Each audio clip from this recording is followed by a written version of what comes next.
ان الحمد للہ نحمده ونستعینه ونستغفره ونعوذ باللہ من شرور انفسنا ومن سیئات اعمالنا من يهده اللہ فلا مضل له ومن يضلل فلا هادی له واشهد ان لا الہ الا اللہ وحدہ لا شریک له واشهد ان محمدا عبدہ ورسولہ اما بعد فإن خير الحديث كتاب الله وخير الهدي هدي محمد صلى الله عليه وآله وسلم وشر الأمور محدثاتها وكل محدثة بدعة وكل بدعة ضلالة وكل ضلالة في النار.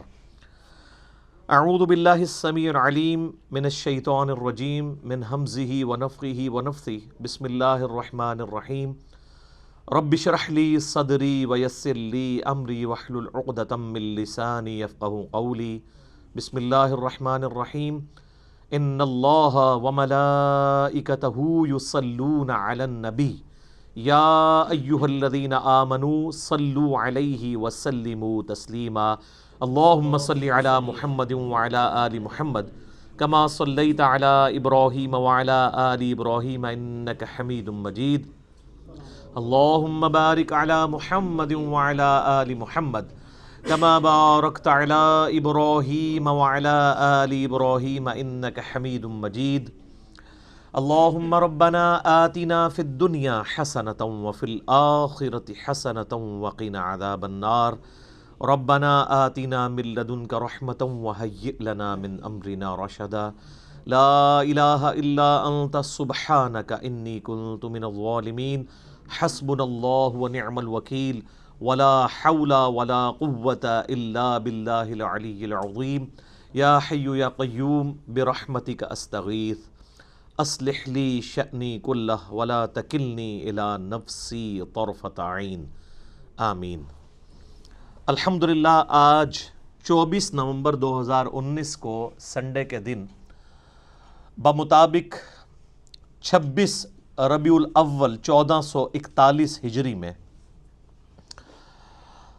قرآن کلاس نمبر 5 کا انعقاد ہوگا انشاءاللہ.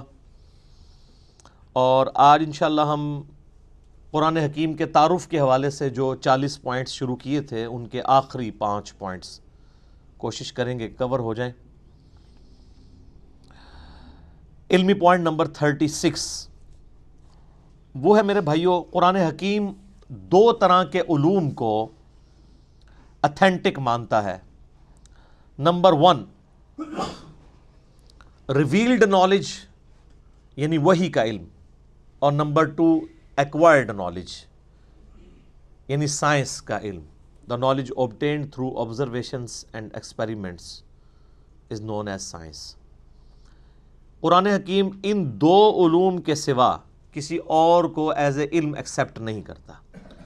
یا تو وہی تصدیق کر دے کسی بات کے صحیح یا غلط ہونے کی، یا پھر اسٹیبلش سائنس، ہائپوتھیسز یا تھیوریز نہیں، اسٹیبلش سائنس. جس طریقے سے یہ چیز اسٹیبلش ہے کہ پیٹرول آگ کو بھڑکا دیتا ہے، قرآن حکیم میں کہیں نہیں لکھا ہوا، لیکن یہ ہماری آبزرویشن ہے اور بالکل یہ ایکسپیریمنٹ سے ہمیں بالکل فرملی یہ چیز پتہ ہے. تو یہ ڈیفینیٹ علم ہے، اور اسی کا ذکر اللہ تعالیٰ نے قرآن حکیم میں اس حوالے سے کیا. سورہ بنی اسرائیل میں جو 10 کمانڈمنٹس آئی ہیں ان میں سے 9th کمانڈ ہے وَلَا تَقْفُ مَا لَيْسَ لَكَ بِهِ عِلْمٌ إِنَّ السَّمْعَ وَالْبَصَرَ وَالْفُؤَادَ كُلُّ أُولَٰئِكَ كَانَ عَنْهُ مَسْئُولًا. اے انسان کسی چیز کی پیروی اس وقت تک مت کر جب تک کہ تیرے پاس اس حوالے سے کوئی ڈیفینیٹ علم نہ آ جائے. بے شک کان، آنکھیں اور عقل اس کے بارے میں تم سے پوچھا جائے گا کہ تم نے ان 3 انسٹرومنٹس کو استعمال کر کے حق بات تک پہنچنے کی کوشش کیوں نہیں کی. تو جو بھی علم کان، آنکھ یا عقل سے حاصل ہوتا ہے وہ ایکوائرڈ نالج ہے. اور یہ جو فزیکل فنامنا آف نیچر ہیں یہ اتنا محکم علم ہے کہ حضرت ابراہیم علیہ السلام نے نمرود کے مقابلے پر جس دلیل سے اسے خاموش کروایا وہ یہی دلیل تھی کہ میرا رب وہ ہے جو مشرق سے سورج نکالتا ہے، اگر تو رب ہے تو مغرب سے نکال کے بتا. یہ ایک فزیکل فنامنا آف نیچر، ایک ڈیفینیٹ قانون قدرت کو انہوں نے بنیاد بنایا تھا خدا کے ایک ہونے کی، اللہ کے ایک ہونے کی۔ تو یہ محکم علم ہے۔ ان دو علوم کے سوا کوئی بھی علم ہوگا، یعنی کوئی بھی انفارمیشن ہمیں ملے گی جو ان دو علوم کے اندر فال نہیں کرتی ہوگی، وہ ایکسیپٹیبل نہیں ہوگی۔ مثلا اگر کوئی شخص کہے کہ زلزلہ اس لیے آتا ہے کہ ایک گائے ہے، اس نے ایک سینگ کے اوپر زمین کو اٹھا رکھا ہے، جب وہ تھک جاتی ہے تو دوسرے سینگ پہ اٹھا لیتی ہے، اس کی وجہ سے زلزلہ آتا ہے، تو یہ اس کی تصدیق نہ قرآن کرتا ہے، نہ ایکوائرڈ نالج یعنی سائنس کا علم کرتا ہے، نہ ریویلڈ نالج نہ ایکوائرڈ نالج، بلکہ سائنس ہمیں بتاتی ہے کہ ٹیکٹونک پلیٹس کی ڈسٹربنس کی وجہ سے یہ زلزلے آتے ہیں۔ بہرحال وہ پلیٹس ڈسٹرب کون کرتا ہے، تو اس پہ تو سائنس اس طرح کی تمام ایشوز پہ کہتی ہے it is physical phenomena of nature, یہ قانون قدرت ہے، ایسا ہی ہوا کرتا ہے۔ ایسا ہی کیوں ہوا کرتا ہے، اسی میں قیامت مضمر ہے۔ God is the only explanation of all the physical phenomena in this universe۔ اس کائنات میں ہونے والے ہر فزیکل فینومینا کی ایکسپلینیشن خدا ہے، اللہ کی ذات ہے، کہ اس نے یہ محکم قوانین بنائے ہوئے ہیں اور ان قوانین کے تحت یہ چیزیں چل رہی ہیں۔ ان قوانین نے ان چیزوں کو پیدا نہیں کیا۔ سورج مشرق سے نکلتا ہے، یہ قانون ہے، اس قانون نے سورج کو پیدا نہیں کیا۔ ہم جتنی بھی انفارمیشن حاصل کرتے ہیں وہ قوانین کی حاصل کرتے ہیں۔ انڈے میں سے چوزا نکلتا ہے تو یہ ایک علم ہے، اس علم کی وجہ سے انڈا اور چوزا نہیں بنے ہوئے۔ جتنی بھی چیزوں کو آپ ڈیپ ڈگ کریں گے تو الٹیمیٹلی آخر میں جا کے یہی کہنا پڑتا ہے it is physical phenomena of nature, یہ قانون قدرت ہے، ایسا ہی ہوا کرتا ہے۔ کیوں ہوا کرتا ہے ایسا ہی، اس کے پیچھے اللہ ہے۔ ان دو علوم کے سوا کوئی بھی علم ہوگا اس کو قرآن حکیم ایکسیپٹ نہیں کرے گا، اسلام اسے علم کے طور پر نہیں مانتا۔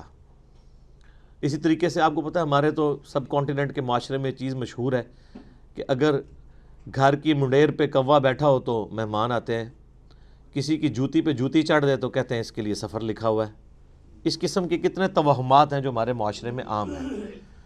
ان چیزوں کی تصدیق نہ سائنس کرتی ہے اور نہ ہی قرآن یا سنت وحی کا علم کرتا ہے۔ اور آپ یہ دیکھ لیں کہ جو لوگ ایکوائرڈ نالج کو بھی مانے ہوئے ہیں نا، وہ بھی کافی حد تک توہمات سے بچے ہوئے ہیں۔ اگر آپ کسی گورے سے کہیں نا کہ کالی بلی راستہ کاٹ دے تو اس کا مطلب ہے تمہارے لیے نحوست ہے۔ سر آپ ٹنڈولکر کے آگے 100 کالی بلیاں پھیر دیں پھر بھی آپ کو سینچری مار کے جائے گا۔ یہ ساری نحوستیں آپ کے اوپر پڑتی ہیں۔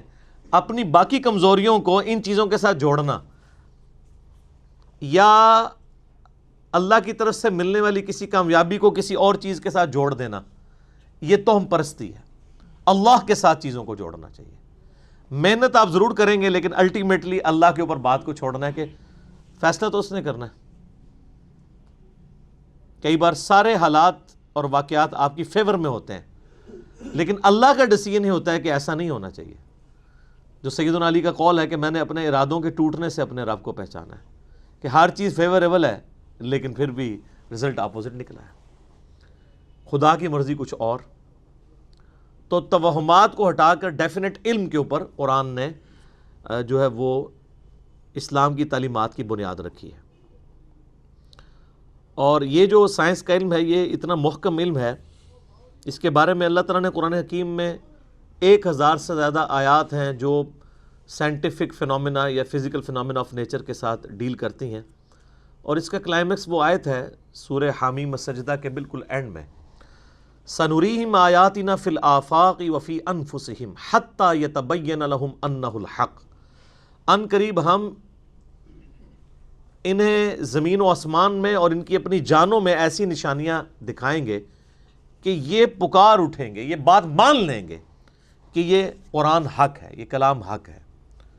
آج جس طریقے سے اللہ تعالیٰ نے سائنس کے ذریعے انسانیت کو کائنات کے چھپے ہوئے راز آشکار کیے ہیں، پہلے لوگوں کو تو ان چیزوں کا آئیڈیا نہیں تھا۔ یعنی اگر نبی علیہ السلام کے مبارک زمانے میں صحابہ کرام کو یہ بتایا گیا کہ تمہارا ایک ایک عمل نوٹ کیا جا رہا ہے، آج تو آپ کو پتہ ہے کہ ٹیرا بائٹس کے اندر USB آ چکی ہوئی ہیں۔ ابھی تو یعنی اس کے اوپر بھی تحقیق ہو رہی ہے کہ انسان کا تھوک جو ہے نا، اگر اس کو بھی سٹوریج کے طور پہ یوز کیا جائے تو انسانی ہسٹری کا بہت بڑا ڈیٹا جو ہے وہ تھوک کے اندر سٹور کیا جا سکتا ہے، چپس کی فارم میں USB کی فارم میں، ہارڈ ڈسک کی فارمز میں تو آپ کے سامنے چیزیں آ چکی ہیں. کتنے بڑے لیول کا نالج جو ہے وہ ایک چھوٹی سی USB کے اندر آ جاتا ہے. اب تو بلکہ ہر موبائل کے اندر میموری کارڈ ڈلے ہوئے ہیں. یہ ہم نے فزیکلی چیزیں آبزرو کر لی ہیں، کائنات کے چھپے ہوئے رازوں کو حاصل کر لیا ہے. اس کی وجہ سے کئی چیزیں جو ایمان بالغیب سے تعلق رکھتی تھی وہ ایمان بالشہادہ ہو چکی ہیں، ہمارے سامنے ہو چکی ہیں کہ ہاں یار اگر یہ ہو رہا ہے تو وہ کیوں نہیں ہو سکتا. CCTV کیمرہ جو ہے ایک ایک 2 مہینے 3 مہینے کی ریکارڈنگ کرتے ہیں، ایک ایک چیز کی ریکارڈنگ کرتے ہیں.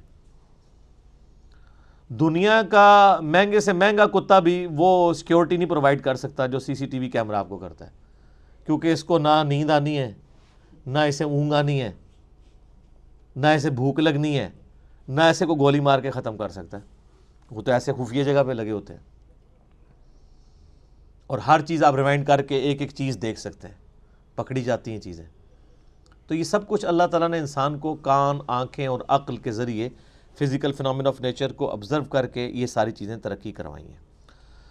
تو اسی کانٹیکسٹ میں یہ بات بھی یاد رکھیے گا کہ قرآن حکیم کے جو پرانے تراجم ہیں ان میں جہاں جہاں ہمارے بزرگوں سے سائنس کی علم کی کمی کی وجہ سے غلطیاں ہو گئی ہیں، وہ غلطیاں آپ قرآن کے کھاتے میں نہیں ڈالیں گے. قرآن کے صرف ٹیکسٹ کی گارنٹی ہے کہ یہ محفوظ ہے. اگر قرآن کا ترجمہ کسی نے ایسا کیا جو اس وقت کے لمیٹڈ سائنس کے نالج کے تحت اتنا ہی کسی کو علم تھا، تو وہ اب قرآن کے کھاتے میں نہیں ڈالا جا سکتا. اس وقت لوگوں نے کتنی کتنی باتیں کر دی. مثلا یہ قرآن حکیم میں جو سورہ لقمان میں آیا 5 علوم کا ذکر آیا، تو اس میں ایک اس چیز کا علم بھی تھا کہ کوئی جان نہیں جانتی کہ ماں کے پیٹ میں کیا ہے. سورہ لقمان میں بھی اور صورتوں میں بھی اس کا ذکر آیا. تو ترجمہ کرنے والوں نے اس کا ترجمہ کر دیا کہ لڑکا ہے یا لڑکی، خود سے ہی بیچ میں ڈال دیا، جو آج ہمارے لیے مصیبت بنی ہوئی ہے. کیونکہ اب الٹرا ساؤنڈ کے ذریعے کافی زیادہ آپ کو یعنی معلومات حاصل ہو جاتی ہیں. ہمارا تو ابھی اس طریقے سے یہاں پہ اتنا ایڈوانس الٹرا ساؤنڈ نہیں ہے، باہر کے ملکوں میں تو کلرڈ ہے اور ایک ایک چیز وہ بتا دیتے ہیں. وہ ترجمہ کرنے والوں کی غلطی تھی. قرآن حکیم میں سیکس کے پوائنٹ آف ویو سے نہیں لکھا ہوا کہ کوئی نہیں بتا سکتا کہ لڑکا ہے یا لڑکی، بلکہ قرآن میں یہ ہے کہ کوئی نہیں جانتا کہ ماں کے پیٹ میں کیا ہے. اب اس کا تعلق کس چیز کے ساتھ ہے؟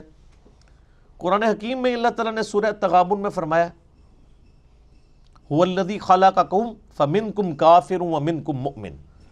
وہی اللہ ہے جو تمہاری تخلیق کرتا ہے، کوئی تم میں سے کافر ہو جاتا ہے، کوئی مومن ہو جاتا ہے. یعنی جب اللہ پیدا کرتا ہے اس وقت تو سب کو ایک جیسا ہی پیدا کرتا ہے. پھر بعد میں حالات و واقعات کے بعد انسان اپنی صلاحیتوں کو یوز کر کے یا تو بات ماننے والا بن جاتا ہے یا انکار کرنے والا. تو مجھے بتائیں دنیا کا کوئی الٹرا ساؤنڈ یہ بتا سکتا ہے کہ یہ جو بچہ پیدا ہوگا یہ بعد میں کافر ہوگا یا مومن؟ نہیں بتا سکتا. تو قرآن کے کہنے کا مقصد یہ تھا. اسی طریقے سے یہ تو ایک رخ تھا. دوسرا رخ وہ سورہ لقمان میں جو بارش کے حوالے سے آیا، اور وہ بھی لوگوں نے اب غلط سمجھ لیا اس حوالے سے کہ وہ کہتے ہیں جی وہ تو سائنٹسٹ تو ہمیں پہلے ہی بتا دیتے ہیں بارش کب ہوگی. سر سائنٹسٹ کبھی بھی نہیں بتا سکتے، جب ہونے والی ہوتی ہے اس وقت بتا سکتے ہیں. آج کوئی سائنٹسٹ یہ بتا سکتا ہے کہ آج ہے 24 نومبر 2019، تو 24 نومبر 2020 کو بارش ہوگی یا نہیں؟ کیوں جی؟ کوئی نہیں بتا سکتا. البتہ یہ ضرور ہے کہ اگر ہواؤں کا سلسلہ، بارش کا سلسلہ شمال سے چل پڑا ہے اور وہ 3 یا 4 دن کے بعد ہمارے ملک میں داخل ہونا ہے، جیسا کہ مونسون کا موسم آتا ہے، تو اس میں تو کوئی پریڈکٹ کر سکتا ہے کہ ہاں جی اس رفتار سے ہوائیں چل رہی ہیں، الٹیمیٹلی پہنچ جائیں گی. تو اس میں تو کوئی علم غیب والی بات ہی نہیں. یہ تو فزیکل نالج ہے. جو فزیکل نالج ہے وہ علم الغیب نہیں ہے. علم غیب کی ڈیفینیشن ہے جو نالج فزیکل نہ ہو. مثلا فرشتے آپ ڈیٹیکٹ نہیں کر سکتے الٹرا ساؤنڈ کے ذریعے، کسی چیز کے ذریعے بھی. البتہ پانی زمین میں کس گہرائی کے اندر ہے اس کو آپ سائنٹیفکلی جج کر سکتے ہیں، اور وہ فزیکل نالج ہوتا ہے. کیوں؟ جو آپ انسٹرومنٹ زمین میں گڑھا کھود کے داخل کرتے ہیں اس سے ویوز نکلتی ہیں، وہ ریباؤنڈ ہو کے واپس آتی ہیں، اس سے آپ کو پتہ چلتا ہے کہ اتنی دور فاصلے کے اوپر پانی موجود ہے. تو یہ فزیکل نالج ہے نا. ہاں اگر کوئی شخص کھڑا کھڑا کسی جگہ یوں ہاتھ رکھے یا ہاتھ رکھے بغیر کہہ دے کہ جی یہاں پہ پانی اتنی گہرائی میں ہے، تو یہ علم الغیب سے تعلق رکھے گا. تو یہ ایسا تو کوئی بھی نہیں کرتا. ویسے تو آپ میدانی علاقوں میں کہیں بھی انگلی رکھ کے کہہ دیں کہ جناب 20 فٹ پہ پانی ہے تو واٹر ٹیبل 20 فٹ پہ ہے نا. اسلام آباد یا کوئٹہ میں کوئی 20 فٹ کے اوپر پانی نکال کے بتائے تو پھر مانیں گے اس کے پاس کوئی کشف یا کوئی علم الغیب والا معاملہ ہے, جہاں پہ پانی جو ہے وہ اس کا واٹر ٹیبل نیچے ہی جاتا جا رہا ہے. تو یہ سارے فزیکل نالج ہے. فزیکل نالج جو ہے نا وہ علم الغیب نہیں ہوتا, کیونکہ وہ انسٹرومنٹس کے ذریعے حاصل ہوتا ہے, اور انسٹرومنٹ بھی فزیکل فینومینا آف نیچر کے اوپر کام کرتی ہیں. وہ صلاحیتیں بڑی ہوتی ہیں, بلکہ کئی جانوروں میں ایسی صلاحیتیں ہیں جو انسانوں میں موجود نہیں ہیں, ہے وہ فزیکل ہے. ہاتھی 40 کلومیٹر دور تک کمیونیکیشن کرتا ہے پاؤں مار کے زمین پہ, جو ویوز پروڈیوس کرتا ہے. 40 کلومیٹر دور اس جھنڈ سے الگ ہونے والے ہاتھی موجود ہونا تو ویوز کے ذریعے جان لیتے ہیں.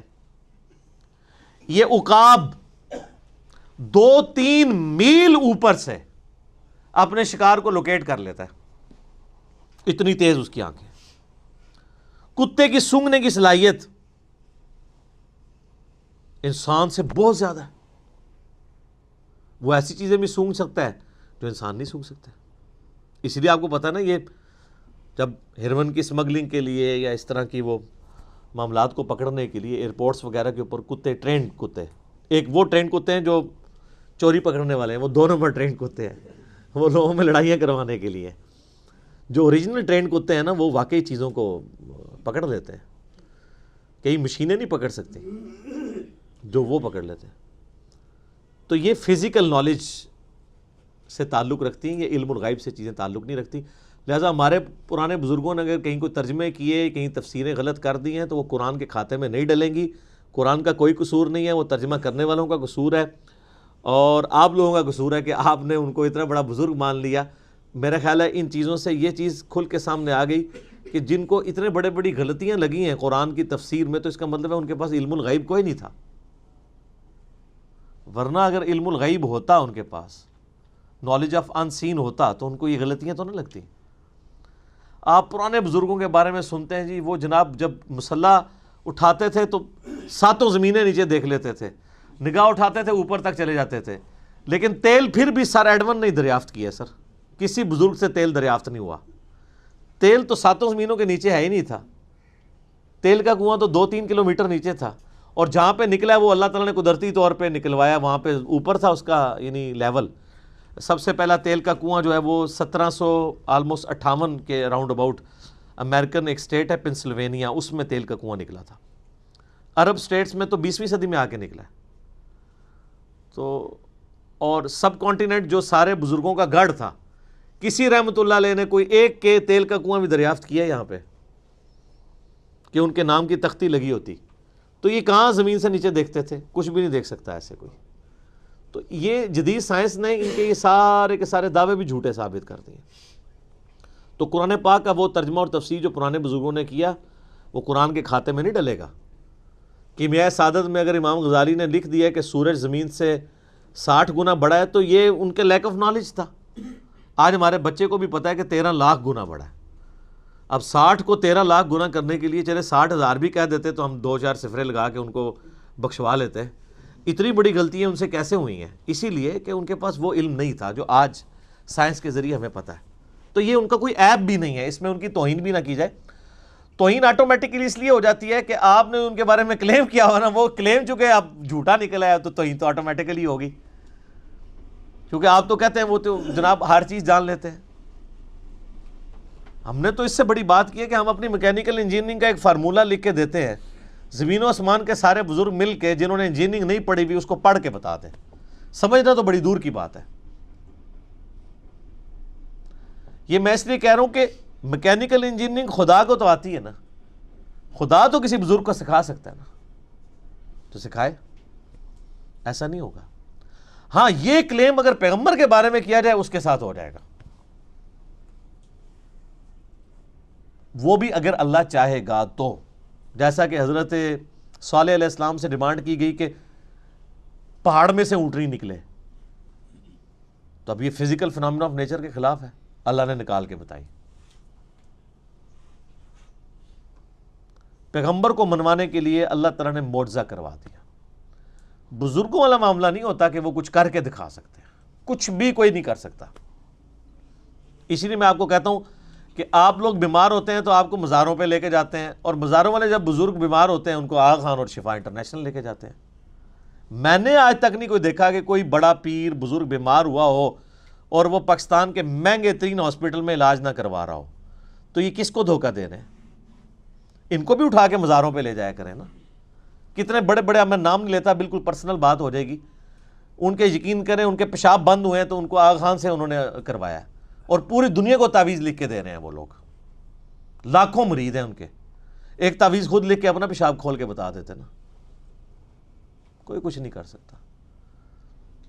تو اس طرح کی جو چیزیں جڑی ہوئی ہیں فزیکل نالج کے ساتھ، اس میں اگر کہیں پہ کسی نے غلطی کھائی ہے تو اس کو آپ قرآن کے کھاتے میں نہیں ڈالیں گے، بلکہ آپ ڈالیں گے بابوں کے کھاتوں میں۔ بابوں کے کھاتوں میں بہت کچھ ڈال چکا ہوا ہے، اس میں سے یہ بھی ڈال دیں آپ۔ اسی طریقے سے ترجمے، سائنس کے نالج کم ہونے کی وجہ سے غلط کر دیے۔ میں نے اکثر مثال دی، ایک بڑی یعنی نمائندہ مثال ہے قرآن میں، جو بخاری مسلم میں آتا ہے کہ پہلی 5 آیات سورۃ العلق کی نبی علیہ السلام پہ پہلی وہی نازل ہوئی ہے، اقرأ بسم ربک الذی خلق، خلق الانسان من علق۔ ہمارے پرانے سارے بزرگوں نے خلق الانسان من علق کا ترجمہ کیا ہے، اللہ تعالیٰ نے انسان کو خون کی پھٹکی سے پیدا کیا، ڈراپ آف بلڈ سے پیدا کیا۔ یہ ترجمہ سارے کرتے آئے، حالانکہ اس کے لیے ان کے پاس کوئی بنیادی دلیل موجود نہیں تھی۔ لیکن اب جب ماڈرن لوگ آئے ہیں، انہوں نے کہا جی علق تو کہتے ہیں سسپینڈڈ چیز کو، اردو میں بھی معلق لفظ، لٹکی ہوئی چیز کو کہتے ہیں کہ معلق ہے۔ تو علق کا ترجمہ ہے کہ انسان کو اللہ نے پیدا کیا ایک ایسی چیز سے جو سسپینڈڈ فارم میں تھی۔ تو وہ تو آج ہمیں جو ہے وہ ایمبریولوجی کی فیلڈ کے لوگ بتا رہے ہیں کہ بچہ انیشل سٹیج پہ رحم مادر میں ایک ایمبریو کی فارم میں، سسپینڈڈ فارم میں، وال آف دا یوٹرس کے ساتھ چپکا ہوا ہوتا ہے، جیسا کہ ایک جونک چپکی ہوئی ہوتی ہے اور اس میں سے وہ خوراک حاصل کرتا ہے۔ پھر جب وہ بڑا ہوتا ہے پھر پورا معاملات آگے چلتے ہیں۔ علق کا ترجمہ عربی میں جونک بھی بنتا ہے، اور اس ایمبریو کی اگر آپ انیشل شکل دیکھیں وہ بھی جونک کی شکل ہے، لیکن یہ ہمیں الیکٹرانک مائکروسکوپ کے بعد پتہ چلا۔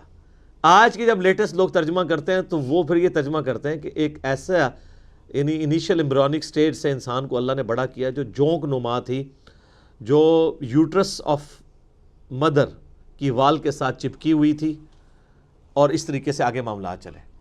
بلکہ اس حوالے سے ایک یعنی پروفیسر کیتھ مور جو اس وقت دنیا میں اس فیلڈ میں اتھارٹی مانے جاتے ہیں، انہوں نے تو باقاعدہ اپنی یعنی ٹیکسٹ بک ان کی ایز اے ٹیکسٹ بک ان کی کتاب پڑھائی جاتی ہے ایمبریولوجی کی فیلڈ میں۔ انہوں نے قرآن حکیم کی باقاعدہ آیات جو ہے وہ کوٹ کی ہیں کہ سب سے بہترین ایکسپلینیشن ایک ایمبریو کس سٹیجز سے گزرتا ہے، جنین جسے ہم اردو میں کہتے ہیں، قرآن حکیم کرتا ہے۔ اور انہوں نے باقاعدہ پھر اسلام بھی قبول کیا اس کی وجہ سے۔ انہوں نے کہا مجھے یہ بات ماننے میں کوئی عار نہیں ہے کہ قرآن حکیم ایمبریولوجی کی فیلڈ کے حوالے سے جو باتیں کرتا ہے وہ 8 سے 100 سال پہلے بھی کسی کو نہیں پتہ تھی، اور چاہے جائے کہ 8 سے 1400 سال پہلے ایک شخص جو ریگستان میں پیدا ہوا ہے وہ یہ ساری چیزیں بتائے جو کہ ہمیں 20ویں صدی میں بھی 1960s 70s میں آ کے الیکٹرانک مائکروسکوپ کی وجہ سے جو چیزیں ہم پر ریویل ہوئی ہیں، یہ اس کے سوا کوئی چارہ نہیں کہ ہم مانیں کہ اس کا سورس ڈیوائن ہے، یعنی اللہ کی طرف سے۔ انہوں نے باقاعدہ اسلام بھی قبول کیا۔ تو یہ جو سائنٹیفک فیکٹس ہیں قرآن کے، یہ وقت کے ساتھ ساتھ سامنے آ رہے ہیں، اور اس میں ایک بہت کڑوی بات ہے لیکن سمجھنے کے لیے وہ چیز ضروری ہے، کیونکہ نبی علیہ السلام نے خود سمجھائی ہے۔ دیکھیں نبی صلی اللہ علیہ وآلہ وسلم اتنے منصف مزاج ہیں، مسلم شریف میں اوپر تلے 3 احادیث ہیں جو آج پبلکلی اگر ان کو بیان کر کے ان کی ایکسپلینیشن کی جائے تو آپ واجب القتل ہو جائیں، اور باقاعدہ امام مسلم رحمہ اللہ کی ان 3 احادیث کے اوپر جو باب باندھا گیا نا، اس کی ہیڈنگ ہے کہ نبی علیہ السلام کی اطاعت کن کاموں میں واجب ہے اور کس میں نہیں واجب۔ اب آپ سوچ رہے ہوں گے کس میں نہیں واجب، یہ کون سی چیز ہے؟ تو وہ 3 حدیثیں اوپر تلے ہیں صحیح مسلم میں، نبی علیہ السلام کے فضائل والے چیپٹر کے اندر۔ اچھا، چیپٹر نبی علیہ السلام کے فضائل کا ہے اور حدیثیں یہ ہیں، اور یہ صرف مسلم میں نہیں، ابو داؤد میں بھی ہے، بڑی مشہور حدیث ہے، تعبیر نحل والی۔ نبی علیہ السلام کچھ اصحاب کے پاس سے گزرے تو وہ گرافٹنگ کر رہے تھے، پیوند کاری کر رہے تھے کھجور کی فصل کو بڑھانے کے لیے۔ تو نبی علیہ السلام فرمایا ایسا کیوں کر رہے ہیں؟ ان کا اس سے فصل زیادہ ہوتی ہے۔ تو آپ نے فرمایا اگر ایسا نہ کرو تو کیا ہے؟ تو نبی علیہ السلام نے اس کو اس حوالے سے سمجھا کہ یہ نیچر میں تبدیلی ہے، آپ یہ کہہ کے چلے گئے۔ تو صحابہ کرام نے رزلٹ وہی نکالا جو ایک مسلمان کو نکالنا چاہیے تھا۔ انہوں نے اس سال گرافٹنگ نہیں کی تو وہ کھجوروں نے کم پھل دیا۔ تو انہوں نے آ کے نبی علیہ السلام کو شکایت کی کہ یا رسول اللہ آپ نے یہ مشورہ دیا تھا تو یہ تو پھل ہی ہمارا کم ہوا ہے۔ تو آپ علیہ السلام نے فرمایا کہ دیکھو جو چیز میں تمہیں اللہ کے ریفرنس سے بیان کروں نا، قرآن یا سنت کی فارم میں، اس پہ تو تم ضرور عمل کیا کرو، اور جو چیز میں اپنے تجربے سے تمہیں بیان کروں اور وہ تمہارے دنیاوی کسی معاملے سے تعلق رکھتی ہو تو انتم اعلم بامر دنیاکم، تم اپنے دنیا کے کام کو مجھ سے بہتر سمجھتے ہو۔ اندازہ کریں آپ آج کے زمانے میں آپ یہ بات کر سکتے ہیں کسی کے سامنے؟ وہ گستاخ رسول کا فتویٰ لگا دے گا۔ اور نبی علیہ السلام خود اپنے بارے میں کہہ رہے ہیں کہ دیکھو دنیاوی معاملات کو تم بہتر سمجھتے ہو۔ ظاہر ہے نبی علیہ السلام کا تو ایکسپیرینس نہیں تھا شجرکاری کے حوالے سے، آپ کا تو سارا ایکسپیرینس جو ہے وہ بھیڑ بکریاں پالنے کے اعتبار سے تھا۔ اور آپ علیہ السلام کا بھی انصاف دیکھیں، آپ نے یہ نہیں کہا کہ اب میں نے جو فرما دیا تو بس وہ فرما ہی دیا ہے۔ آپ نے کہا دیکھو میں جب کوئی چیز دین کے طور پہ تمہیں تعلیم کروں اللہ کے ریفرنس سے، وہ تو تمہیں ماننا ضروری ہے، دنیاوی میں مشورہ دوں تو تم بہتر سمجھتے ہو اپنے معاملات کو۔ تو اس میں باقاعدہ باب مسلم شریف میں باندھا گیا کن معاملات میں نبی علیہ السلام کی اطاعت واجب ہے اور کس میں نہیں۔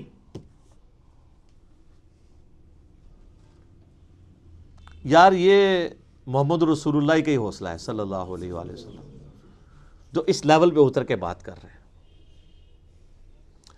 یا تو یعنی ان پڑھ جاہل لوگ جن کو نماز بھی نہیں آتی ہے، دین کے حوالے سے ان کے مشورے لوگ ماننے کے لیے تیار ہو جاتے ہیں، اور دنیا کے حوالے سے کتنے پیر ہیں ان کے کہنے کے اوپر لوگوں نے بچے اپنے ذبح کر دیے۔ یہ لوگوں کا علمی لیول ہے۔ تو نبی صلی اللہ علیہ وآلہ وسلم نے انصاف کیا اور فرمایا کہ دنیاوی معاملات کو تم بہتر سمجھتے ہو۔ آج اگر کوئی ہمیں آگے کہتا ہے نا جی نبی علیہ السلام نے آپ کو ایٹم بم کا طریقہ کیوں نہیں بتایا؟ بھائی اس لیے نہیں بتایا کہ اللہ نے ان کو نہیں بتایا۔ اچھا تو وہ پیغمبر کس طرح ہوئے؟ پیغمبر اس طرح ہوئے کہ وہ ہمارے ہدایت کے امام ہیں، وہ ہمارے سائنس کے ٹیچر نہیں ہیں، نہ ان کی یہ فیلڈ تھی۔ اگر اللہ تعالیٰ نے آج کے دور میں کوئی پیغمبر مبعوث کرنا ہوتا تو اس کو وہ سائنٹیفک نالج ہوتا جو آج کسی سائنٹسٹ کو نہ ہوتا۔ اس زمانے میں جتنا نالج ریکوائرڈ تھا، جو ضرورت کے تحت تھا، اللہ تعالیٰ نے دے دیا۔ اب علم غیب شہادتیں رکھو نا اپنے کول۔ اگر علم غیب کے ساتھ ان چیزوں کو جوڑا جائے تو نبی علیہ السلام خود سے اگر غیب کا علم جان لیتے ہوتے تو آپ کسی کی فصل تباہ ہونے کا مشورہ اس کو دے رہے ہوتے؟ یا فصل کم ہونے کا مشورہ دے رہے ہوتے؟ نہیں۔ اچھا اس زمانے میں علم غیب ہوتا ہی نہیں تھا، کسی صحابی نے نہیں کہا یا رسول اللہ آپ کو تو علم غیب ہے، تو آپ سے یہ غلطی کیسے ہو گئی کہ آپ نے ہمیں تعبیر نحل والا مسئلہ دیا؟ اب آپ لاکھ اس کی کوئی تعویلات کرتے پھر کچھ بھی نہیں ہوتی ہے۔ اسی لیے میں کہتا ہوں کتابوں کا دین اور ہے اور بابوں کا دین اور۔ بابے اتنا کچھ بتا کے گئے غلط کہ وہ آج صبح میں ڈاکٹر سرار صاحب کا ایک لیکچر سن رہا تھا اصحاب کہف کے بارے میں، تو میرے دماغ میں ایک چیز آئی جو پہلے کبھی نہیں آئی تھی۔ اصحاب کہف کو 300 سال تک اللہ تعالیٰ نے سلایا نا جی۔ اصحاب کہف سے بڑا کوئی ولی ہے جن کو قرآن میں اللہ نے ولی ڈکلیئر کیا ہے، جن کے لیے اتنا بڑا معجزہ اور کرامت کی ہے؟ تو وہ جب اصحاب کہف اٹھتے ہیں سو کے تو آپس میں گفتگو کرتے ہیں ہم کتنی دیر سوئے؟ تو کہتا ہے ایک دن یا دن کا کچھ حصہ۔ تو ان کو تو یہ پتہ ہی نہیں تھا 300 سال سوئے ہیں، تو ان کو علم غیب کیوں نہیں تھا؟ اس سے بھی بڑھ کے حضرت عزیر علیہ السلام کو قرآن میں آتا ہے اللہ نے 100 سال کے لیے سلا دیا۔ تو ان سے پوچھا اٹھانے کے بعد ہاں بتاؤ کتنی دیر سوئے؟ انہوں نے کہا ایک دن یا دن کا کچھ حصہ۔ اللہ نے فرمایا 100 سال سویا رہا ہے۔ اگر وقت کا پیغمبر 100 سال سونے کے بعد اٹھے اور اسے یہ لگے میں ایک دن سویا ہوں اور اللہ کے بتانے پہ پتہ چلے، تو آپ کے بابوں کا علم غیب، کشف، الہام، یہ ساری کہانیاں کتنے گئی ہیں؟ اور یہ تو بالکل سیدھی سیدھی باتیں ہیں. اور ویسے آپ کو صحیح مشورہ دیتے ہیں قرآن ڈائریکٹ نہیں پڑھنا چاہیے، بندہ گمراہ ہو جاتا ہے. ہاں ظاہر ہے قرآن جب پڑھے گا تو جو چیز آپ نے دین کے طور پہ لوگوں کو بتائی ہوئی ہے وہ گمراہی ثابت ہو جائے گی، اور جو چیز واقعی دین ہے اس کو آپ گمراہی سمجھتے ہیں تو خود بخود تطہیر ہو جائے گی. اچھا یہ سارے واقعات آپ کو پتہ ہیں لیکن کبھی اس کی انجینئرنگ نہیں ہوئی تھی. یہ تو ریورس انجینئرنگ جب ہوئی ہے نا تو آپ پتہ چلا کہ ہاں یار اس کو اس اینگل سے بھی دیکھنے کی ضرورت ہے کہ قرآن حدیث میں تو کہیں علم غیب والا یہ معاملہ ہی نہیں. قرآن و حدیث میں علم غیب صرف یہی ہے کہ اللہ تعالیٰ جسے چاہے پیغمبروں میں سے چنتا ہے. سورہ آل عمران آیت نمبر 179 کہ اس کو غیب کی خبر دے دیتا ہے. باقی علم الغیب پہ میرا مسئلہ نمبر 6 اور A اور 6B دیکھ لیں تو آپ کو معاملات کھل جائیں گے.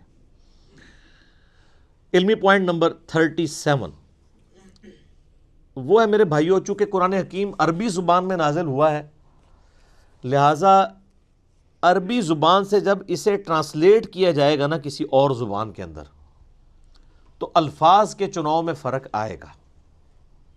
یہ آپ نے ذہن میں رکھنا ہے. البتہ مفہوم میں فرق نہیں آئے گا. اور یہ صرف عربی کا معاملہ نہیں ہے، دنیا کی کسی بھی زبان کو دوسری زبان میں ٹرانسلیٹ جب کیا جاتا ہے تو ایک جیسے الفاظ کے ساتھ نہیں ہو سکتا. مثلاً اگر میرے سامنے 10 انگلش کے پروفیسر بیٹھے ہوں جنہوں نے M.Phil کیا ہوا ہو اور وہ اردو سپیکنگ ہوں بائی برتھ، کاپٹک ہوں یعنی وہ بائی برتھ اردو لینگویج جاننے والے ہوں، ان کی مادری زبان ہو، اور 10 کے 10 لوگوں کو میں انگلش کا ایک مضمون دوں اور میں کہوں کہ اسے اردو میں ٹرانسلیٹ کرو، تو کیا 10 کے 10 لوگ من و عن ایک ایک لفظ سیم ترجمہ کریں گے؟ نہیں، الفاظ کے چناؤ میں فرق آئے گا چونکہ انگلش ٹرانسلیٹ ہو رہی ہے اردو. ایون انگلش کو انگلش میں بھی ٹرانسلیٹ کریں تو الفاظ کے چناؤ میں فرق پڑ جائے گا کیونکہ ایک لفظ کے ایکویلنٹ کئی الفاظ ہوتے ہیں، وہ اپنی انٹینسٹی کے پوائنٹ آف ویو سے یوز ہوتے ہیں. کوئی شخص اس لفظ کی انٹینسٹی کو کچھ اور سمجھ کے اس کے لیے کوئی اور ترجمہ کر دے گا. ترجمے میں الفاظ کے چناؤ میں فرق ضرور آئے گا لیکن مفہوم میں کبھی فرق نہیں آئے گا. یہ میں بات اس لیے کر رہا ہوں کہ مولویوں نے سب سے بڑا دھوکہ یہ دیا ہے وہ جی ترجمے لوگوں نے چینج کر دیے، جی کدھر ترجمہ پڑھیے جی، اور سر جس کا مرضی پڑھیں کوئی فرق نہیں پڑتا، بلکہ سب سے بہتر ہے گوگل حافظہ اللہ کا پڑھیں. ہاں آپ دنیا کی کوئی لینگویج ڈالیں اس میں ایک کمانڈ کے اوپر ود ان 1 سیکنڈ دوسری طرف انگلش میں اس کا ترجمہ آ جاتا ہے. چاہے وہ آپ عربی کی کوئی حدیث ڈال دیں، آن لائن فری ہے، کوئی پیسے نہیں. آپ گوگل میں جا کے لکھیں، گوگل ٹرانسلیٹر کھولیں تو 2 ڈبے بنے ہوئے آ جائیں گے. لیفٹ ڈبے میں آپ کوئی دنیا کی زبان، جناب جتنی زبانیں، کسی بزرگ کو بھی اتنی زبانیں نہیں آتی ہیں، دنیا کی 3000 سے زیادہ زبانیں ہیں، کسی زبان کو آپ ڈالیں دوسری طرف انگلش میں ترجمہ ہو کے آ جائے گا. اور وہ ترجمہ کرنے کے لیے گوگل یہ بھی نہیں دیکھے گا کہ میں نے بریلویوں والا ترجمہ دکھانا ہے، دیوبندیوں والا ہے، اہل حدیث والا ہے، شیعہ والا، اس نے وہی ترجمہ دکھانا ہے جو اس کا بنتا ہے، تو پکڑا جائے گا. تو یہ دھوکہ انہوں نے دیا ہوا ہے اور اس کی وجہ سے پھر وہ قرآن سے وہ ایسا روند مارتے ہیں کہ لوگ قرآن پڑھنا چھوڑ دیں. وہ کہتے ہیں نہیں جی لو اس نے ترجمہ وہ کر دیا، یہ کر دیا. اور زیادہ تر یہ ہنگامہ کھڑا کیا ہے بریلوی مکتبہ فکر اور شیعہ مکتبہ فکر کے لوگوں نے. پھر ٹوٹکے بنائے ہوئے ہیں جی، وہ دیکھیں جی بسم اللہ کا ترجمہ کیا ہے جی.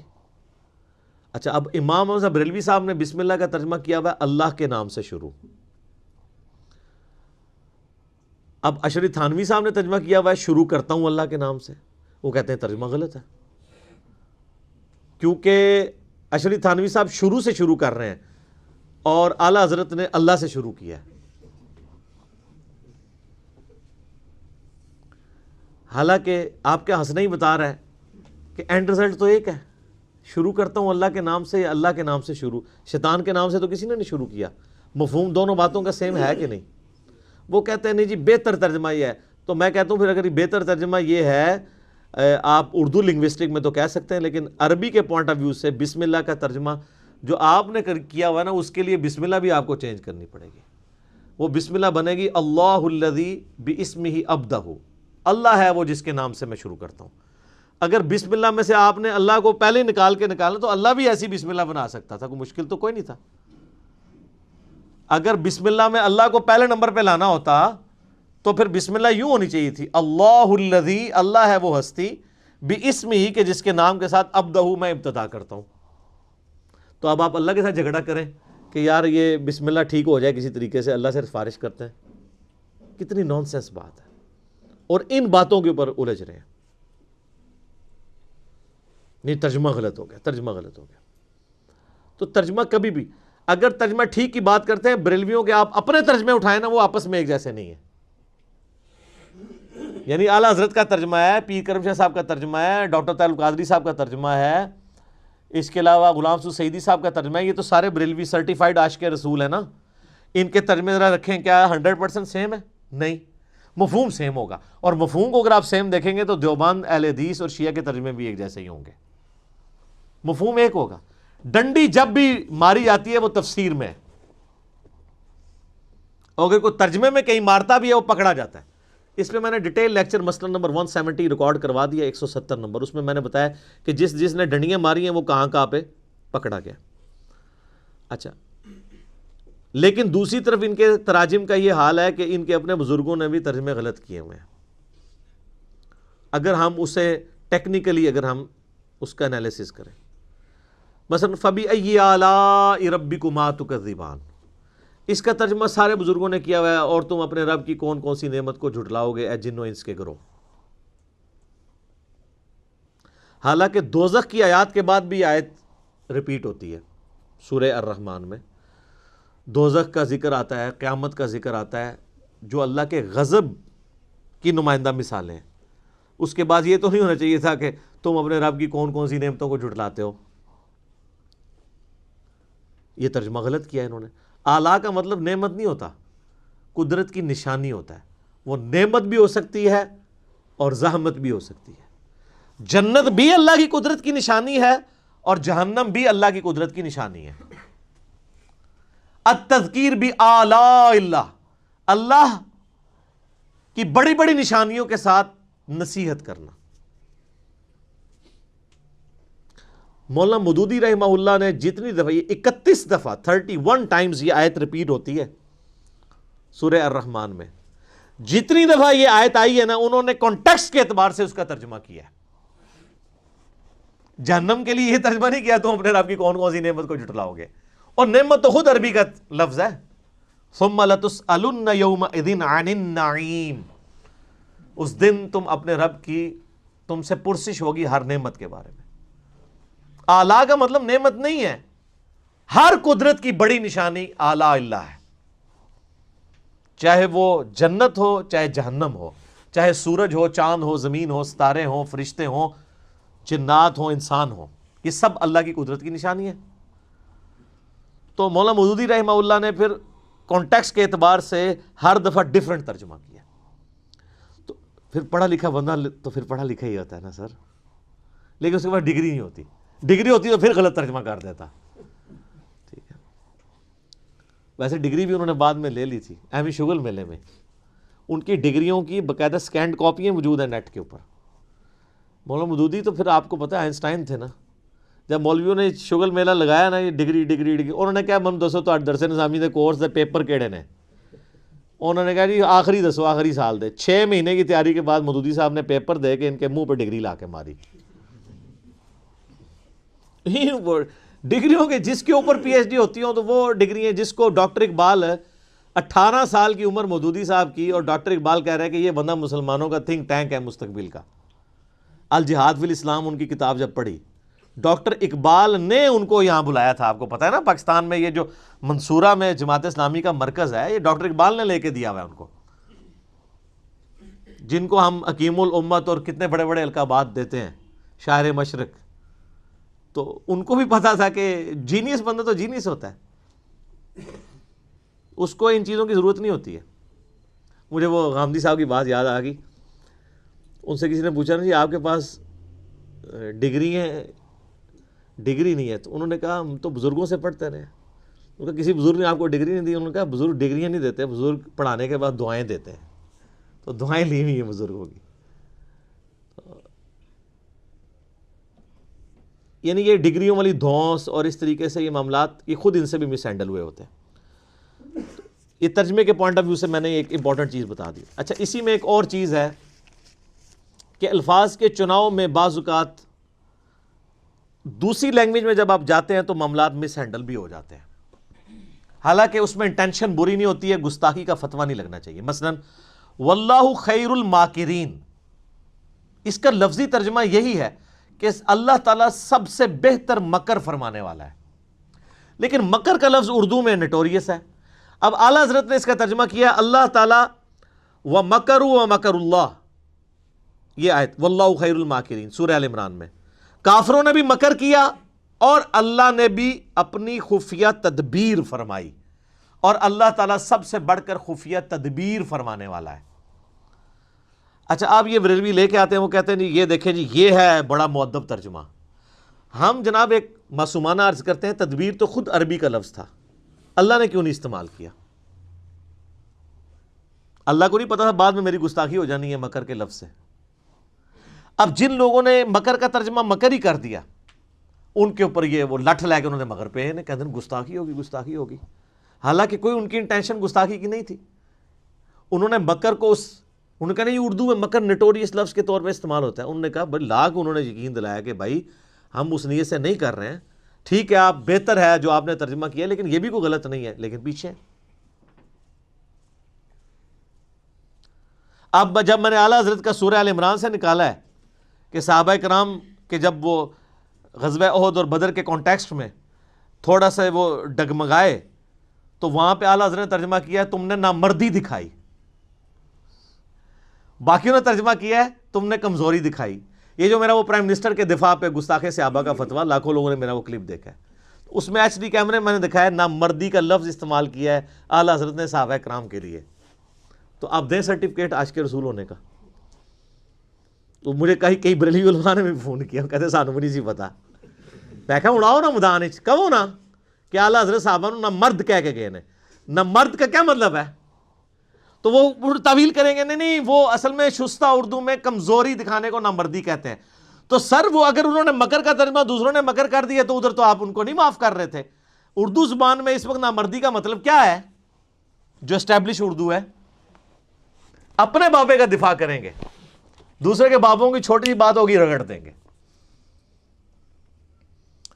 لیکن بعض جگہ واقعی معاملات مس ہینڈل بھی ہوئے ہیں، جیسے یہ سورہ الضحیٰ کی آیت ہے وَوَجَدَكَ ضَالًّا فَہَدَىٰ.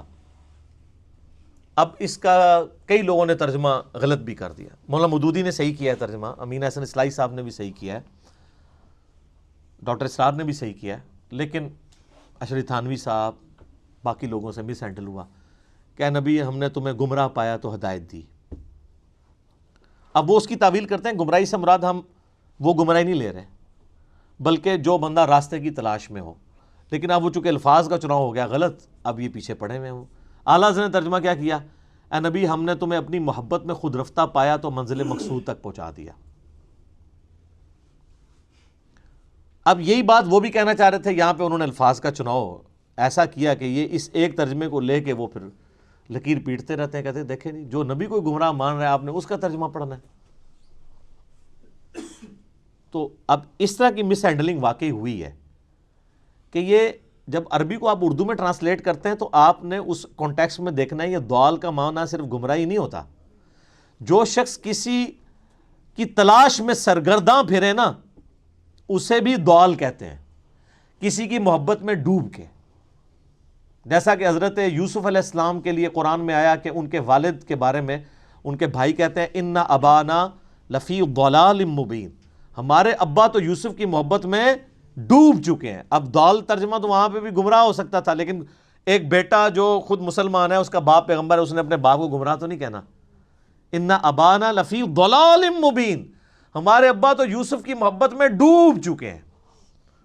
اب یہاں پہ لفظ وہی ضال ہے، غیر المغضوب علیہم ولا الضالین، وہاں پہ گمراہی ترجمہ ہے لیکن یہاں محبت. اسی طریقے سے نبی علیہ السلام کے لیے جب آئے گا نا وَوَجَدَكَ ضَالًّا فَہَدَىٰ، اے نبی ہم نے آپ کو خود رفتہ پایا اپنی محبت میں، آپ کو ہدایت کی منزل مقصود تک پہنچا دیا. کیونکہ ڈیٹم لیول کی ہدایت تو تھی.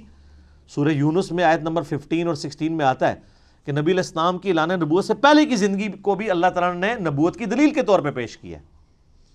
بنیادی توحید تو آپ کو ہمیشہ سے تھی، نبی تو پیدائشی پیغمبر ہوتا ہے، ہاں مبعوث بعد میں ہوتا ہے۔ پھر قرآن میں وہ جو آیا ما ضل صاحبکم وما غوا، تمہارے نبی نہ کبھی بہک کے ہیں نہ کبھی بہرا چلے ہیں، تو وہاں تو خود اللہ تعالیٰ ہمارے نبی کبھی بھی بہک کے نہیں ہے۔ تو ووجدک ضالا فہدی کا ترجمہ وہی بنتا تھا جو اعلیٰ حضرت نے کیا ہے، یا مولانا مودودی نے کیا ہے، یا ڈاکٹر اسرار صاحب نے کیا ہے۔ تو اس طرح کے مس ہینڈلنگ کی وجہ سے پھر الٹیمیٹلی نقصان ہوا۔ لیکن اب کئی چیزیں ایسی ہیں جس میں مصیبت کھڑی ہوگی، مثلا لا اقسم بہذا البلد، اس کا ترجمہ سب نے کیا ہے، اے نبی میں تیرے شہر مکہ کی قسم کھاتا ہوں۔ اللہ تعالیٰ نے مکہ کی قسم یاد فرمائی ہے، اور یہ بھی بالمفہوم ترجمہ ہے، جو اس کا باللفظ ترجمہ ہے وہ ڈیفرنٹ بنتا ہے۔ وہ یہ بنتا ہے میں تیرے شہر مکہ کی قسم نہیں کھاتا ہوں، لیکن وہ عربی کا سٹائل ہے، چونکہ یہ ایک لٹریچر کی بک ہے اور دعوت کے لیے اتری ہے، تو وہ جو اس طرح کا لا جو سٹارٹ میں آتا ہے نا، لا اقسم بیوم القیامہ، وہ جو پہلا لا ہوتا ہے نا وہ ان کے عقائد کی نفی کے لیے ہوتا ہے۔ لا نہیں، غلط کہتے ہو تم، اقسم بیوم القیامہ، میں قسم کھاتا ہوں قیامت کے دن کی۔ تو وہ لا جو ہے وہ ان کے فرسودہ نظریات کے ساتھ جڑا ہوا ہوتا ہے، لیکن یہ عربی میں تو ہے، اردو میں آپ اس طرح کریں گے تو اردو میں ایسا نہیں اسٹائل ہوتا بولنے کا۔ تو میں بھی جو کہتا ہوں نا تو یہ سنت الہی ہے، نہ میں وابی نہ میں بابی، میں ہوں مسلم علمی کتابی۔ نہ سے بات شروع کرنا، آپ کا کلمہ ہی نہ سے شروع ہوتا ہے، کہتے ہیں میٹھی میٹھی باتوں سے سٹارٹ کریں، آپ کا کلمہ ہی نہ سے شروع ہو رہا ہے۔ لا پہلے نفی کرنی ہے، پھر اس بات کوئی معبود نہیں سوائے اللہ کے۔ اب اعلیٰ حضرت نے اس پہ کیا کیا، انہوں نے بڑی ہوشیاری دکھائی، انہوں نے ترجمہ کیا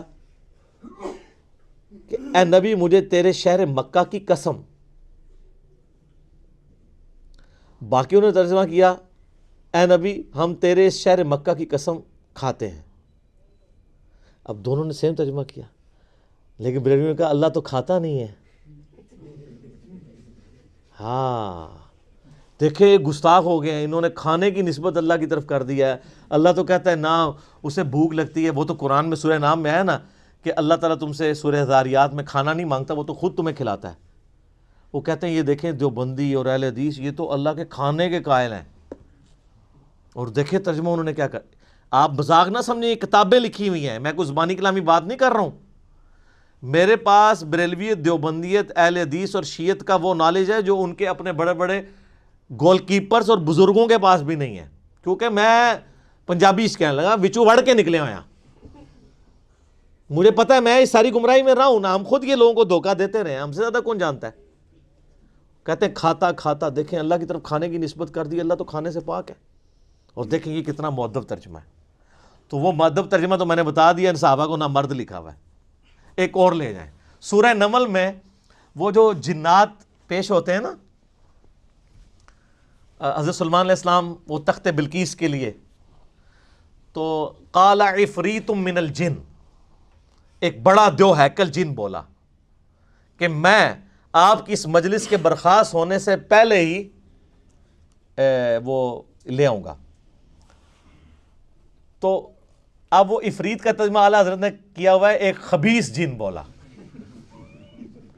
تو جو انبیاء کی مجلس میں انبیاء کے یعنی صحبت یافتہ جن ہیں، جو انبیاء کی خدمت پہ مامور ہیں، ان کو یعنی صحابی جن کو خبیث کہا ہوا ہے۔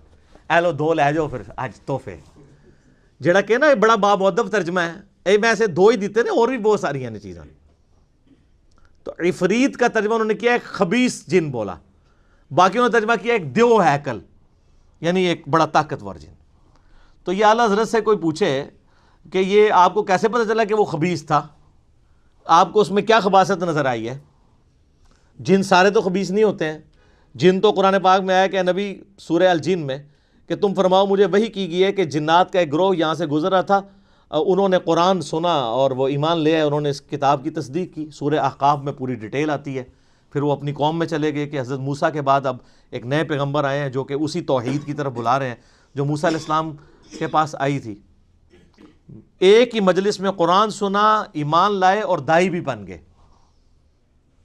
تو حضرت سلیمان علیہ السلام کی مجلس میں جو جنات تھے، جب تک سلیمان علیہ السلام یا قرآن یا حدیث یہ نہ بتائے کہ کون سا کافر جن تھا اور کون سا مسلمان جن، آپ خود کس طریقے سے نیگیٹو یعنی اپروچ کیسے رکھ سکتے ہیں؟ آپ کو تو پازیٹیو اپروچ رکھنی چاہیے. اور پھر وہ اپنی خدمات پیغمبر کے وقت کے پیغمبر کے لیے پیش کر رہے ہیں اور آپ اسے کہہ رہے ہیں خبیث جن. ٹھیک ہے، تو اس لیے میں کہتا ہوں کہ پہلے لوگوں کو گستاخی کے سرٹیفکیٹ یہ دیا کرتے تھے، اب ان کے بزرگوں کے لیے بھی محبت اور عشق کا سرٹیفکیٹ جو ہے نا وہ اس پلیٹ فارم سے جاری ہوگا تو ہم مانیں گے. یا پھر آپ باقیوں کو بھی چھوڑیں جن کے اوپر آپ نے فتوے لگائے ہیں، کسی نے بری انٹینشن سے ترجمے نہیں کیے ہوئے. اچھا، وہ ایک اور قرآن پاک میں جگہ آتا ہے سورہ بقرہ میں بھی کہ یہ اللہ سے مذاق کرتے ہیں، اللہ بھی ان کے ساتھ مذاق کرے گا. وہ کہتے ہیں دیکھو جی ان کا خدا تو مذاق کرتا ہے، یہ مذاق تو بری چیز ہے، اللہ کی طرف منسوخ ہے. اچھا، اعلیٰ حضرت نے کیا ترجمہ کیا؟ انہوں نے کہا کہ یہ اللہ یہ یعنی ایمان والوں سے مذاق کرتے ہیں، اللہ تعالیٰ بھی ان سے استہزاء فرماتا ہے. اور انہوں نے عربی جی لکھتا ہے استہزاء، تاکہ مصیبت ہی نہ کھڑی ہوئے. اچھا، اسی طریقے سے قرآن پاک میں آتا ہے نا کہ اللہ تعالیٰ ان کو گمراہ کر دے گا ان کی بدعمالیوں کے سبب. تو اس طرح کے جو الفاظ اس حوالے سے آتے ہیں تو اس میں اعلیٰ ترجمہ کرتے ہیں اللہ تعالیٰ انہیں غافل کر کے مارے گا. وہ کہتے ہیں آپ کسی بھی غلط چیز کی نسبت اللہ تعالیٰ کی طرف نہیں کریں گے. یار جب اللہ تعالیٰ نے خود الفاظ کا چناؤ قرآن میں ایسا کیا ہوا ہے، اور پھر اس سے بڑھ کر یہ کہ انہوں نے پھر ترجموں میں اس لیول تک دو نمبری کی کہ باقیوں کے اوپر گستاخی کے فتوے لگا دیے. وما محمد الا رسول قد خلت من قبلہ الرسل، محمد تو نہیں مگر ایک رسول ہی، ان سے پہلے بھی کئی رسول گزرے. افئن مات، اگر یہ مر جائیں، او قتل یا قتل ہو جائیں، تو کیا تم دین سے الٹے قدم پھر جاؤ گے؟ اب اعلیٰ حضرت نے کیا ترجمہ کیا؟ محمد تو نہیں مگر ایک رسول ہی، اگر یہ انتقال فرما جائیں یا وصال فرما جائیں یا شہید کر دیے جائیں تو تم دین سے الٹے قدم پھر جاؤ گے. وہ ترجمہ ہی چینج کر دیا. ماتا کا ترجمہ تھا مر جائیں. وہ میں ڈاکٹر طارق قادری صاحب کی ویڈیو دیکھ رہا ہوں، کہتا نبی کو مرنے والا کہنے والوں تم مر جاؤ. تو یہ کس کو کہہ رہے ہیں؟ اللہ کو. سورہ زمر کی آیت ہے انک میت و انہم میتون، اے نبی تم نے بھی مرنا ہے اور تمہارے مخالفین کو بھی مرنا ہے. اب ان سے پوچھ کے قرآن نازل ہوتا تو ہوتا ہے کہ اے نبی تمہارے مخالفین کو بھی مرنا ہے اور آپ کو بھی وصال شریف فرمانا ہے. وصال عربی کا لفظ ہے، یاد رکھیے گا، اللہ نے یہ لفظ نہیں استعمال کیا. وفات بھی عربی کا لفظ ہے اور میت بھی عربی کا لفظ ہے. اب اللہ نے الفاظ کہ افئن مات او قتل یہ نازل کرواتے قرآن تو کہتے ہیں کہ آپ جو ہے نا اس کی جگہ ماتا کی جگہ وفات بھی لفظ خیر گستاخی سمجھتے ہیں، وصال استعمال کریں اور قتیلا کی جگہ استعمال کریں شہید. پھر ہماری تسلی ہوگی، مؤدب ترجمہ ہو جائے گا. اور اسی طریقے سے وہ جو سورہ فتح کی شروع کی آیات ہیں اس پہ تو میرا کلپ لاکھوں لوگوں نے دیکھا ہے، انا فتحنا لک فتحا مبینا، وہ ترجمہ ہی الٹ کر دیا ہے. یعنی وہ جو نبی علیہ السلام کی خصوصیت تھی کہ اللہ تعالیٰ آپ کی اگلی اور پچھلی خلاف اولا چیزوں کو معاف فرما چکا ہے. انہوں نے کہا اے اللہ، اے نبی، اللہ تعالیٰ آپ کے صدقے سے آپ کے پچھلوں اور آپ کے اگلوں کی غلطیوں کو کتنا دور کا ترجمہ کیا ہے. حالانکہ بخاری مسلم اٹھائیں، صحابہ کرام تو اس آیت کو کوٹ کر کے اما عائشہ اور باقی لوگ کہا کرتے تھے یا رسول اللہ آپ تو بڑے خوش نصیب ہیں کہ آپ کی اگلی پچھلی خطائیں اللہ نے معاف فرما دی ہیں. گناہ نہیں، خطا، لغزش ہے. حتیٰ کہ بخاری مسلم میں جو حدیث ہے، حدیث شفاعت، کہ سب کے سب لوگ پہلے آدم علیہ السلام کے پاس جائیں گے، پھر نوح علیہ السلام کے پاس وہ ان کو بھیجیں گے، وہ کہیں گے مجھے اپنی غلطی یاد آ رہی ہے. نوح علیہ السلام کہیں گے میں نے اپنے کافر بچے کے لیے دعا کی تھی، آج مجھے اپنی غلطی یاد آ رہی ہے. تم موسیٰ کے پاس جاؤ، موسیٰ علیہ السلام کہیں گے مجھ سے بھی بندہ مر گیا تھا. تم ابراہیم کے پاس جاؤ، ابراہیم کہیں گے مجھے بھی 3 دفعہ توریتاً جھوٹ بولنا پڑا. تم جو ہے عیسیٰ کے پاس چلے جاؤ، عیسیٰ ابن مریم کہیں گے کہ بھئی مجھے تو آج اپنی جان کی فکر ہے، البتہ میں ایک ایسے شخص کو جانتا ہوں جس کی اگلی اور پچھلی خطائیں اللہ تعالیٰ نے معاف کر دی ہیں، تم محمد رسول اللہ کے پاس جاؤ صلی اللہ علیہ وآلہ وسلم۔ عیسیٰ علیہ السلام قیامت والے دن حضور کے ہاتھوں پہ صلی اللہ علیہ وآلہ وسلم شفاعت کا دروازہ کھولنے کے لیے بنیاد کس کو بنا رہے ہیں؟ کہ جس کی اگلی پچھلی خطائیں معاف ہو چکی ہیں۔ کون سی اگلی پچھلی؟ جو باقی انبیاء کو جس سے ڈر لگا ہوا ہے۔ یہ آیت کو معمولی نہ سمجھیں، حضور کی شان میں بڑی آیات میں سے ہے۔ انبیاء تو قیامت والے دن فکر کر رہے ہوں گے کہ ہم نے جو دنیا میں غلطی ہوئی ہمارا کیا بنے گا۔ اچھا یہ بزرگ کہہ رہے ہوں گے کہ ہم تو جنت میں نہیں جائیں گے جب تک ساروں کو لے نہ جائیں، تو اس کا مطلب ہے کہ آپ کے بزرگوں کا مرتبہ انبیاء سے زیادہ ہوا۔ پھر ظاہر ہے انبیاء تو کہہ رہے ہیں نفسی نفسی، اور عبد القادر جیلانی کہہ رہے ہیں مریدی مریدی۔ کہانی سب کہانی، کوئی کھنگن بھی نہیں دے گا اتھے پائی، سب کچھ جھوٹ ہے۔ لیکن مرنے کے بعد جب آنکھ کھولے گی تو پھر دیر ہو چکی ہوگی۔ دیکھ لیں جی، آج صرف 2 پوائنٹ ہی کور ہوئے ہیں، 36 اور 37۔ اگلا لیکچر بھی انٹروڈکشن میں جائے گا، لیکن اس کے بغیر حق نہیں ادا ہوتا۔ ٹھیک ہو گیا؟ اللہ تعالیٰ سے دعا ہے جو حق بات میں نے کہی اللہ تعالیٰ ہمارے دلوں میں راسخ فرمائے، اگر جذبات میں میرے منہ سے کوئی غلط بات نکل گئی اللہ تعالیٰ ہمارے دلوں سے محو کر دے۔ اللہم صلی علی محمد وعلی آل محمد کما صلیت علی ابراہیم وعلی آل ابراہیم انک حمید مجید۔ اللہم بارک علی محمد وعلی آل محمد کما بارکت علی ابراہیم وعلی آل ابراہیم انک حمید مجید۔ سبحانک اللہم وبحمدک اشہد ان لا الہ الا انت استغفرک واتوب الیک وما علینا الا البلاغ المبین۔ جزاکم اللہ خیرا۔